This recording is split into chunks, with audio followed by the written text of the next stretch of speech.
Welcome back to our series on the unification principles. I'm your host, Dr. Tyler Hendricks. What we have talked about thus far is God's ideal, and it is very idealistic. But human beings live in a reality of grief and loneliness.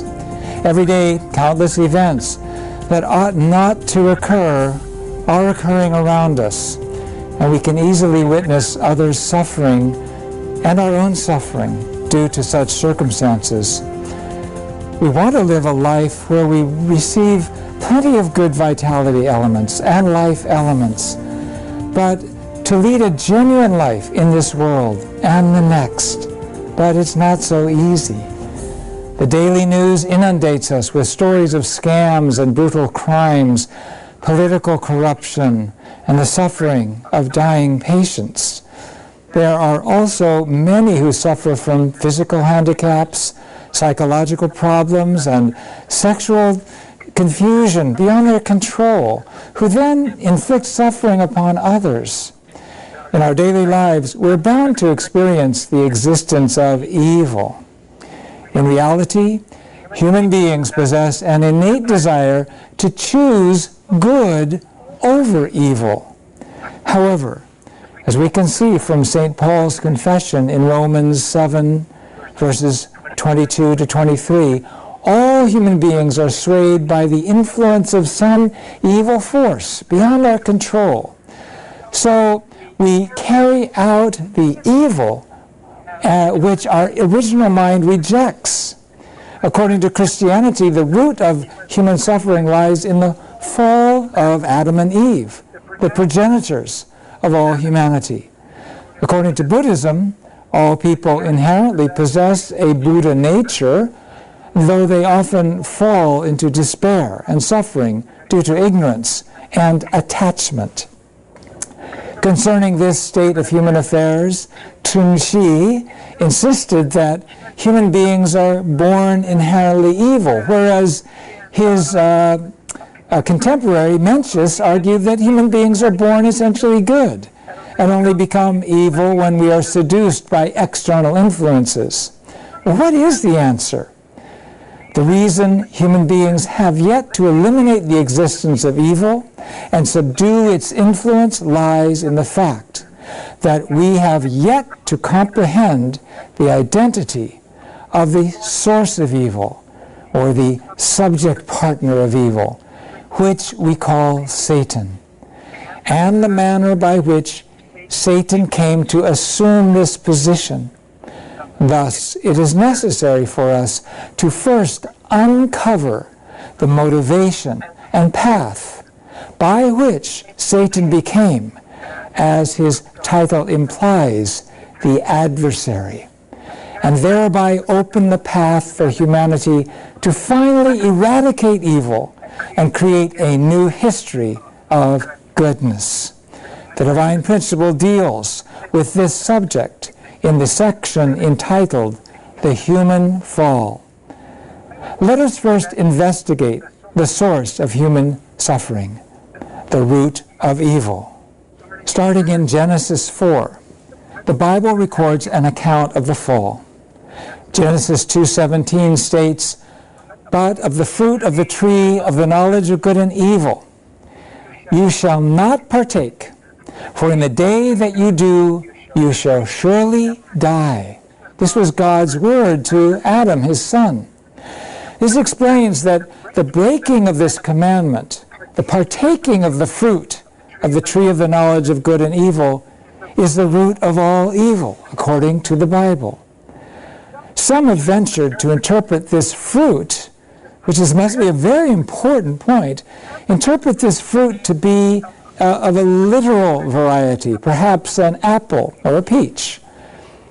Could this actually be the case? What reason would the parent of humanity, God, have to create an enticing fruit that would kill his children? Even fallen parents don't put poisoned fruit in front of their children that's going to kill them. Jesus professed that food alone does not make a person unclean. He said, it isn't what you put into your mouth that defiles you, it's what comes out of your mouth Matthew 15:11. Also, it is impossible for the effect of literal fruit to be passed on and inherited generation after generation.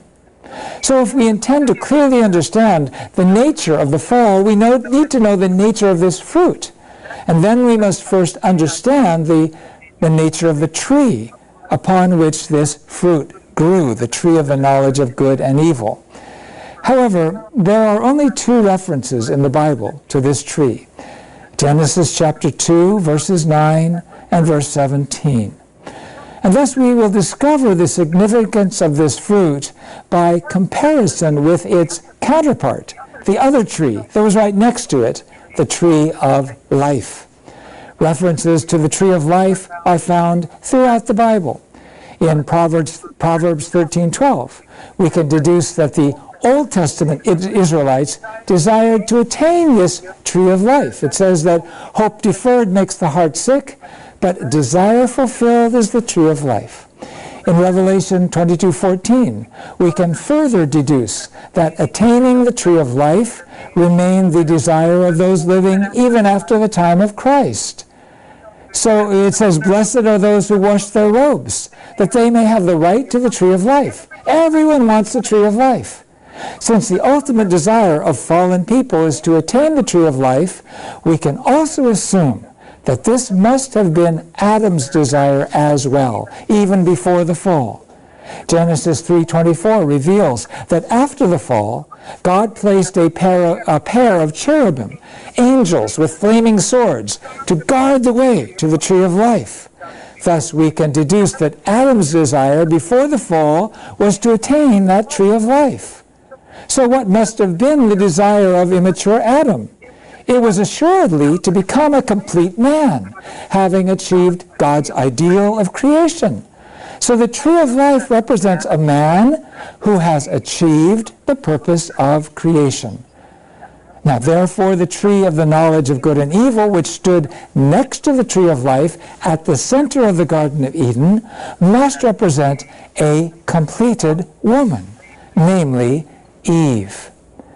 So consequently, the fruit of that tree represented Eve's fruit, specifically Eve's love. Eve, according to the nature of her love, possessed the potential to bring forth either good or bad fruit. And so the tree was referred to as the tree of the knowledge of good and evil. Therefore, the fact that they partook of the fruit is a coded reference to the consummation of a love relationship. However, the reason this was considered sinful was due to the fact that it was a love relationship that God had not sanctioned. It signifies that Eve consummated a love relationship with the one who first offered her that fruit, Satan, represented as a serpent. Then, what is the exact identity of this serpent who became Satan? According to the Bible, this serpent could converse with human beings. He knew the expressed command of God against partaking of the fruit. Revelation 12:9 reveals that this serpent's abode was once in heaven. He also possessed the ability to transcend time and space, and in order to dominate the human spirit. What sort of being could possibly possess such characteristics? Besides God, Adam, and Eve, what being stood in such a position? There are no beings like this other than the angels. 2 Peter 2:4 reveals that the identity of this serpent who ensnared humanity in sin is none other than an angel. In particular, Jude, verses 6 and 7 reveals that the angels fell, and the reason for their fall was fornication. And I will quote the scriptures. "And the angels who did not keep their own domain, but abandoned their proper abode, he has kept in eternal bonds, under darkness for the judgment of the great day, just as Sodom and Gomorrah and the cities around them, since they, in the same way as those, indulged in gross immorality, in the same way as the angels, indulged in gross immorality, and went after strange flesh, are exhibited as an example in undergoing the punishment of eternal fire. Now, fornication is an act that cannot be committed alone. Then who was the angel's object partner of fornication? Genesis 2:25 tells us that before the fall, Adam and Eve were naked and unashamed. However, Genesis 3:7 reveals that after partaking of the fruit, they felt great shame, and they covered their lower parts with fig leaves. This fact indicates that their lower parts were the objects of their shame. Job 31, verses 33 and 34, leads us to infer that their lower parts were sinful. It says, "If I have hidden my sin like Adam," when we do something wrong, we hide that sin. And Adam and Eve hid their sin. They were ashamed. And what they hid was where they sinned, and that was with their lower parts. Due to the first ancestors' fornication with the angel, all humanity is born to Satan's lineage, for we are their descendants. In Matthew 3:7, John the Baptist reproaches a group of religious leaders. He refers to them as a brood of vipers, serpents, children of Satan. Likewise, in Matthew 23:33, Jesus rebuked the people. He said, "You serpents, you generation of vipers." Why then must the fall be of a sexual nature? Typically, in Christianity, the fall is interpreted as the result of human ambition and disobedience in seeking to become like God. However, when viewing the Bible as a whole, it is apparent that the fall must, in fact, be of a sexual nature. The story of the fall, as recorded in the Bible in Genesis chapters 2 and 3, is said to belong to the J tradition, the Yahwist tradition of biblical redactors, around 931 BC. The author was most likely a prophet during the reign of King Solomon. Now, what was going on during the reign of King Solomon? At that time, Solomon utilized the geopolitical position of Israel as a trading hub to accumulate vast wealth. In order to avoid war and stabilize his government, he engaged in a foreign policy of contractual marriages with the relatives of foreign regents. For this purpose, Solomon managed to obtain, in addition to his official wife, who was the Pharaoh's daughter, a harem of 700 consorts and 300 concubines. This is recorded in 1 Kings chapter 11.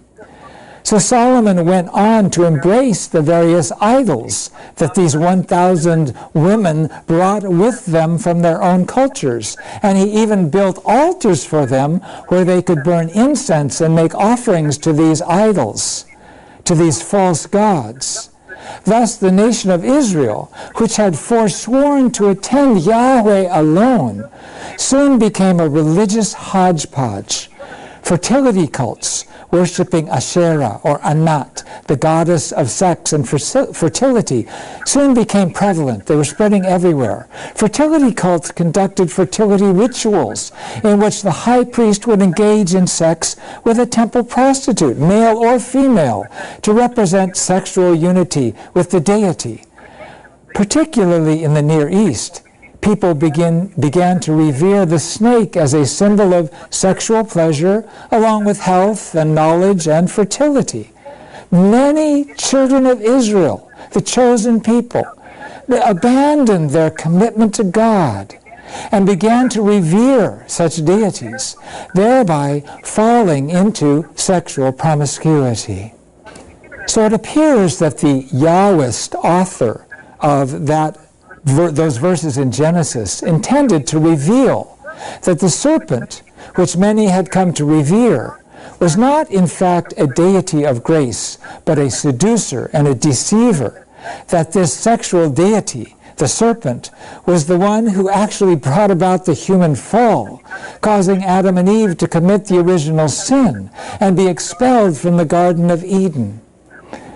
We should come away from this with the assured knowledge that the origin of human suffering and the root of sin is nothing other than the sexual transgression of our first ancestors, Adam and Eve. In our next session, we will explore in greater depth the motivation and process of the fall. This will reveal how the fall works in our lives and in our society, and how we can reverse it and free ourselves from it. I look forward to sharing this with you. Thank you so much.